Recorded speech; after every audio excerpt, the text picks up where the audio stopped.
एक शाम प्राची टीवी पर सीरियल देख रही होती है। तभी उसकी सास वहां आती है।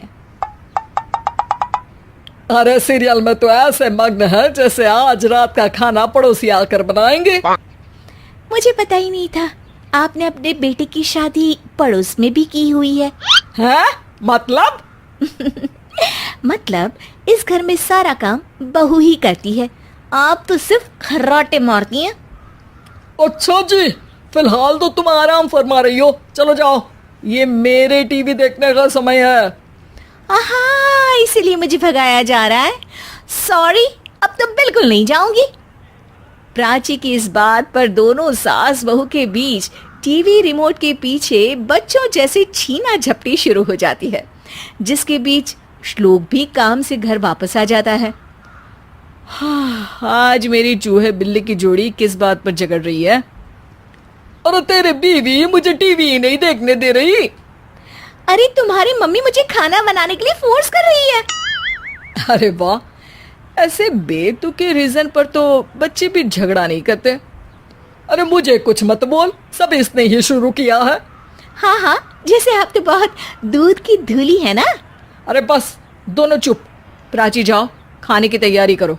और माँ तुम छोड़ो, तुम्हें क्या बोलूं, शांति से अपना सीरियल देखो, मुझे दोबारा लड़ने की आवाज सुनाई नहीं देनी चाहिए। ऐसा बोलकर श्लोक वहां से चला जाता है, जिसके पीछे पीछे प्राची भी कुछ न कुछ बड़बड़ाते हुए रसोई में चली जाती है। हाँ हाँ, सासू जी को तो कुछ बोलेंगे ही नहीं, बस मुझ पर ही हुक्म चलता है, खाना बनाओ, जैसे मैं इनके घर में खाना बनाने के लिए आई हूँ। इसी तरह शाम बीतती है और रात को श्लोक और प्राची की सास खाना खाकर सोने चले जाते हैं, लेकिन प्राची गुस्से में कुछ खाए बिना काम में ही लगी रहती है। इस घर में किसी को घंटा फिक्र नहीं पड़ता, मैं खाऊं या भूखी रहूं। प्राची कुछ देर के लिए रसोई से बाहर जाती है और जैसे ही वापस आती है तो वहां दूध का भरा ग्लास देखकर हैरान रह जाती है। फिक्र पूरी है, बस दिखाना नहीं है। प्राची दूध पीकर सोने चली जाती है और अगली सुबह एक बार फिर सास बहू का कार्टून नेटवर्क स्टार्ट हो जाता है। ये तुमने ही किया है। अरे अजीब जबरदस्ती है, मैं बोल रही हूँ मैंने कुछ नहीं किया। दोनों ने मिलकर पूरे घर को पागल खाना बनाया हुआ है। यहाँ कोई नॉर्मल इंसान तो रह ही नहीं सकता, इसीलिए अब पड़ोसी क्या रिश्तेदार भी घर आने से कतराते हैं। और सुन बेटे, तू भी चंगा, तेरी माँ भी चंगी, तेरी बीवी भी चंगी, रिश्तेदार। हाँ जी, आपको नहीं पता क्या, गंगाधर ही शक्तिमान है, रिश्तेदार ही। हाँ हाँ, बस समझ गया। कभी जानवरों जैसे लड़ेंगी तो कभी जुगलबंदी करेंगी। भाई मैं आप दोनों के बीच में नहीं फंसना चाहता। सास बहू की इस मन मौजी जोड़ी से परेशान होकर श्लोक अपना सिर खुजलाता वहां से चला जाता है। चलो अब मैं भी कीर्तन में जा रही हूँ। इस पर जैसे ही सास कमरे में अपना पर्स लेने जाती है तो वहां नाश्ते की प्लेट रखी देख मुस्कुराने लगती है और नाश्ता करके घर से बाहर निकलते हुए कुछ पैसे टेबल पर रख जाती है, जिसके कुछ देर बाद सिलेंडर वाला घर आता है। ओ मुरी मैया, मैं सिलेंडर के बारे में तो बिल्कुल भूल ही गई थी। घर खर्च के सारे पैसे भी मम्मी के पास है और श्लोक से बोला तो उल्टा 4 बात सुनाएंगे। प्राची ये सोच ही रही होती है कि अचानक उसका चेहरा चमक उठता है और वो घर में आकर इधर उधर देखने लगती है।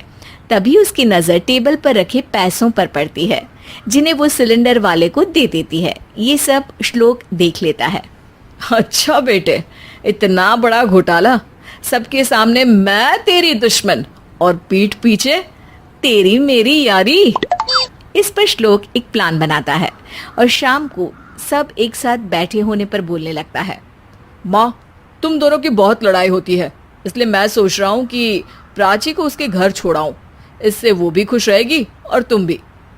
अचानक श्लोक की ये बात सुनकर सास बहू शौक से उसकी तरफ देखती है।